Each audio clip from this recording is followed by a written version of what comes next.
Mr. Vice Chairman, sir, these two bills are coming before us, are coming after a big talk throughout the country by the government that major electoral reforms are being brought forward by the government. But I find that such a big effort is not being made by the government on this fundamental question.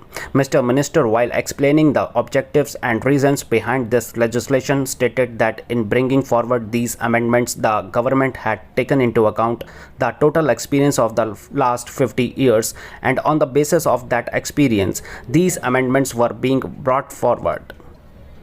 He also claimed that they held consultations with the opposition political parties too, and that they held consultations in their party also, and after taking all these things into account, they had brought forth this legislation.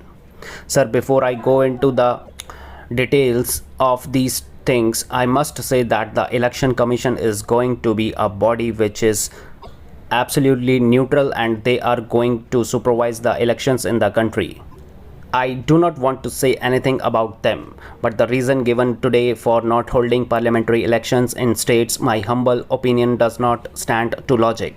Only that much I want to say, because I do not want to go beyond that. Coming to the other question of elections, it means that maximum democratic opinion has to be mobilized for those who are to govern the country.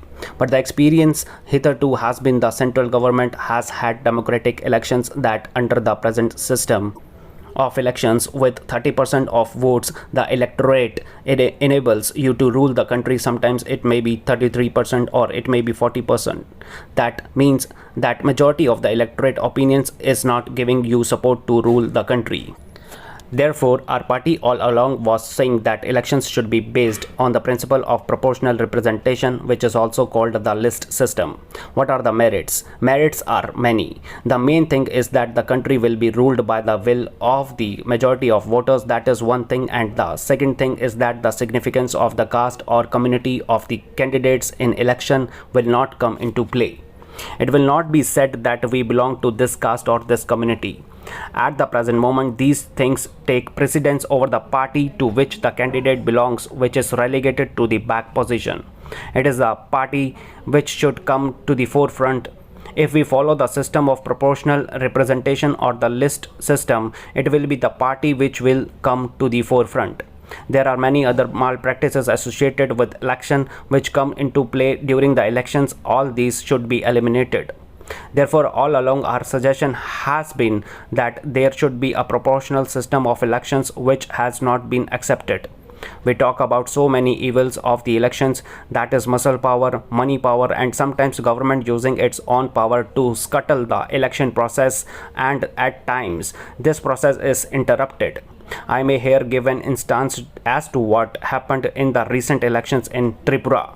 We can understand normal rigging during elections, but this is the latest and the only event in the history of elections in India. The candidate was declared elected by the authorities that he has been so elected. The All India radio broadcasted that man was elected. The Election Commission agreed that he has been elected, but the next morning we read in the newspaper that some other person has been elected. Can you imagine this thing? In the Tripura elections, a candidate who had been elected and so announced on the All India radio and also agreed by the Election Commission was declared defeated in the next morning. The fact is that after the election result was declared, the electoral officer in charge was garroted and threatened not only by the gundas but by the parliamentary forces, the military forces at the disposal of the central government, so that this man was afraid for his life and he had to say that somebody else had been elected. That is the situation. Therefore, while we go into these questions and we make electoral laws or bring about fundamental changes in our constitution, we should be above party lines and should see that no party should do anything against the law that we make in parliament. This experience has not been taken into consideration by the government while bringing about these amendments. It is not enough to say muscle power or governmental power is misused during elections. We have before us Constitution Amendment Bill lowering the age to 18 years. That is a good step. It has been said that they were discussing it all along. I do not mind what they had been discussing all along. I agree to this amendment, but there's some minor reservations. Mr. Vice Chairman, sir, I rise to support the Constitution Bill and the Representation of the People Bill as passed by the Lok Sabha yesterday. I welcome these two bills because their provisions are aimed at creating such qualitative changes in our electoral system as are bound to make elections cleaner and fairer. To sustain democracy in the desired spirit, elections have to be as clean and as far as possible, and it is on the basis of the experiences certain changes are proposed to be made in the election laws of the land based on our experiences after the passing of the Representation of the People Act by the Parliament. We must not forget, as my friends was just saying, that there has been a lot of talk about such reforms.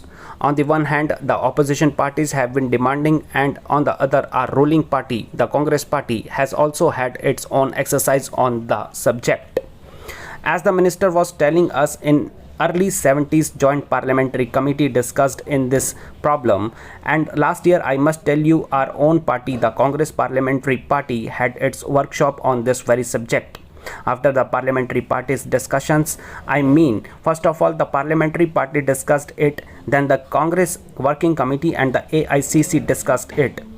And after the recommendations of the AICC were available, the Prime Minister consulted various opposition parties on the subject. After all this, as promised by the Prime Minister earlier, this session has been extended just to pass these two bills.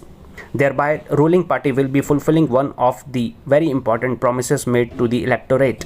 As the 52nd Amendment to the Constitution went a long way in preventing defection amongst political parties, these changes in the election law are also going to have far-reaching consequences, and they are bound to make elections much cleaner, and that is the reason why these changes are most welcome. But we must not forget that it is always a continuing process in our democracy. You cannot have an ideal law just today or at any particular time. You have to have experiences, and on the basis of those experiences, you make changes in the law. Just as after 50 years, we are going to make these important changes in the election law. Our electoral system is based mainly on the British pattern. Our election law is based on the British election law. But so far there were two main differences. One, their voting age was 18. In our case, it was 21. The second difference is, and will perhaps remain to be so, that there are no reservations of seats under the British law, as we have here for scheduled castes and scheduled tribes candidates, which of course is because of our own peculiar social conditions. That is why I said perhaps that is going to stay for some time more. So this is indeed a very welcome step, that we are going to reduce the voting age from 21 to 18. This reduction in voting age will be in consonance with the practice in most of the developed and underdeveloped countries in the world. In the World Atlas of Education, 39 countries are mentioned. In 35 countries out of 39, including USA, UK, etc., the voting age is 18 years. In one case, viz. Japan, the voting age is 20 years, and in only 3 cases out of 39, the voting age is 21 years. So as I said, we are going to be progressive that way. Not only progressive, we are going to do justice to our youth that has been due, that our youth has been demanding for long in India, and very legitimately too. I do not know in how many countries they can contest also. I do not have that information. I cannot enlighten you that perhaps you must do, but at least this will enable them to get themselves involved in the election process. They are already involved. They already take out processions. They do everything. They address meetings also. Only they do not vote.